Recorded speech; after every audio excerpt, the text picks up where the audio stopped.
Hey there. Subscribe to my channel. And also press this bell icon.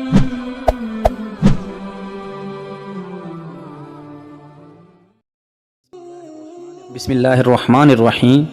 Sheikh Abdul Hamid किश्क रहमतुल्लाह अलैह 70 और 80 की दहाई में आलम इस्लाम के सबसे बड़े ख़तीब थे। ये दुनिया के वो वाहिद नाबीना आलिम हैं जिन्होंने 108 किताबें लिखी और उन तमाम कुतुब को कबूल आम भी हासिल हुआ। इनमें एक 10 जिल्दों पर मुश्तमिल तफसीर कुरान भी है जिसका नाम फी रिहाबुल तफसीर है। शेख किश्क रहमतुल्लाह अलैह 10 मार्च 1933 को मिस्र के इलाके शबरखीत में पैदा हुए और 1996 में जुम्मा के रोज़ सजदे की हालत में उनका इंतकाल हुआ।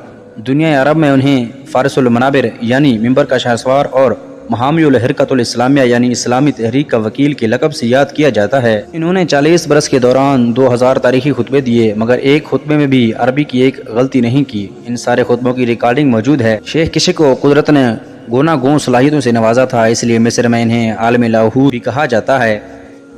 इन्होंने 10 साल की उम्र में कुरान करीम हिफ्ज़ किया, फिर सिकंदरिया के अल महमदुल दीनी में दाखिल हुए। बाद अज़ां जामिया अज़हर से उलूम की तकमील की और वो हर इम्तिहान में पहली पोजीशन लेते रहे।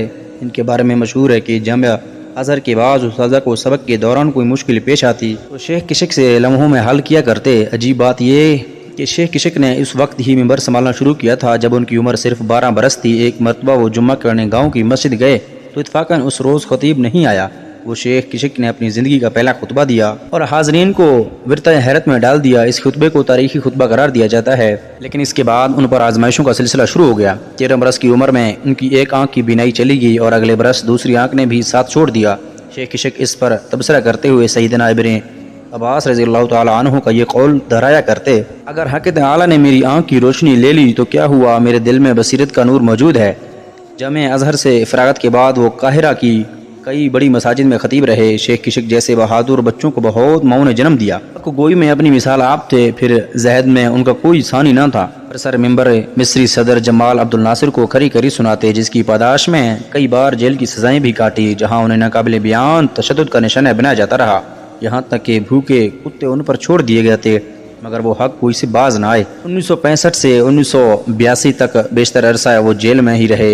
1978 में कैंप ड्यूड मुआहदे पर उन्होंने मिस्री सदर अनवर सादात को अवाम और उम्मत मुस्लिमा का खाइन करार दिया। शेख किश्क काहिरा की जामिया मस्जिद ऐन उल हयात के इमाम खतीब थे। इस मस्जिद का शुमार काहिरा की अहम मसाजिद में होता है। ज़िंदगी भर इस मनसब को संभालते रहे, लेकिन मिस्री आमिर हसनी मुबारक के पूरे दौर में वो पाबंदियों का शिकार रहे और उन्हें घर में नज़र बंद कर रखा गया। उस पूरे दौर में उन्होंने सिर्फ एक खुतबा दिया जिसने पूरे मिस्र को हिला कर रख दिया। ये 1986 में अख़वानुल मुस्लिमीन के मुर्शिद अब्दुल तलसमानी की तदफीन पर उनका तारीखी खुतबा था। शेख किश्क की वफ़ात का वाक़या बहुत अजीब है। वो अक्सर दुआ किया करते कि मौला मुझे सजदे में अपने पास बुला ले। ये दुआ कबूल हो गई। ये 6 दिसंबर 1996 और जुम्मा का दिन था।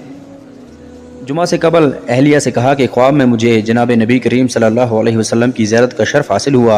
आप सल्लल्लाहु अलैहि वसल्लम के साथ सैयदना उमर फारूक आज़म रज़ियल्लाहु तआला अन्हु भी थे। हुज़ूर अक़दस सल्लल्लाहु अलैहि वसल्लम ने फरमाया कि उमर रज़ियल्लाहु तआला अन्हु को सलाम करो। मैंने जैसे ही सलाम किया तो मेरी रूह कब्ज़ हो गई और हुज़ूर अक़दस सल्लल्लाहु अलैहि वसल्लम के सामने ही मुर्दा होकर गिर गया।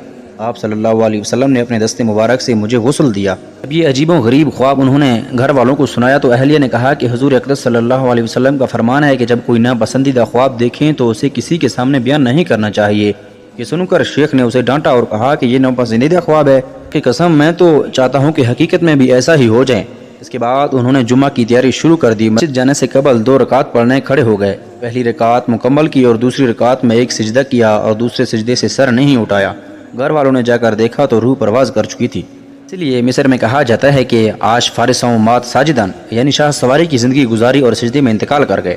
ये 26 रजबुल मरजब 1417 हिजरी 6 दिसंबर 1996 जुम्मा का दिन था। दिलचस्प बात यह है कि शेख की विलादत भी जुम्मा के रोज़ हुई थी और उन्होंने उम्र भी उतनी ही पाई जितनी जनाब रसूल करीम सल्लल्लाहु अलैहि वसल्लम की उम्र मुबारक थी, यानी 63 साल। साहब ज़िंदगी भर जुम्मा के दिन और सजदे की हालत में मौत की दुआ मांगा करते थे। शेख निशात अहमद कहते हैं कि वफ़ात को जब 2 माह रह गए तो ये दुआ कसरत से करते थे।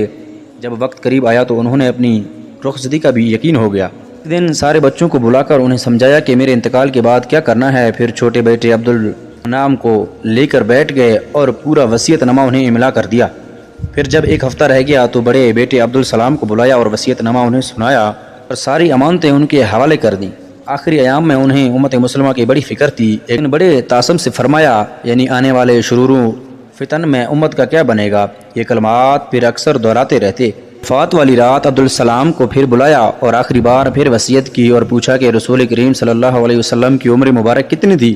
بیٹے نے کہا 63 سال۔ تو شیخ نے کہا کہ آج رات میری بھی یہ عمر پوری ہوگی۔ ایک اور عجیب بات یہ کہ انہوں نے وفات سے ایک دن پہلے اپنے شاگردوں کو سب سے آخری حدیث جو پڑھائی وہ یہ تھی، یعنی اللہ پاک اس علم دین کو لوگوں کے سینوں سے نہیں اٹھاتا بلکہ علماء کو وفات دے کر اسے اٹھاتا ہے۔ شیخ نشاط کہتے ہیں کہ آخری دن وہ معمول سے بہت پہلے مسجد پہنچے، فجر با جماعت پڑھنے کے بعد دیر تک مصلی پر بیٹھے، ذکر کرتے رہے یہاں تک کہ اشراق اور پھر چاشت کا بھی وقت ہو گیا۔ نماز چاشت پڑھ کر گھر گئے، کیونکہ ناشتہ نہیں کیا تھا اس لیے اہلیہ نے گھر پہنچتے ہی دسترخوان لگا دیا۔ شیخ نے کہا کہ بیٹھ جاؤ، تمہیں ایک خواب سناتا ہوں۔ پھر وہی حضور اقدس صلی اللہ علیہ وسلم کی زیارت والا خواب سنایا۔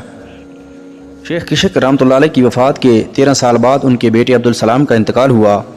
اسے بھی شیخ کے پہلو میں دفنایا جا رہا تھا۔ قبر کی کھدائی کے دوران شیخ کشک رحمۃ اللہ علیہ کی قبر کھل گئی۔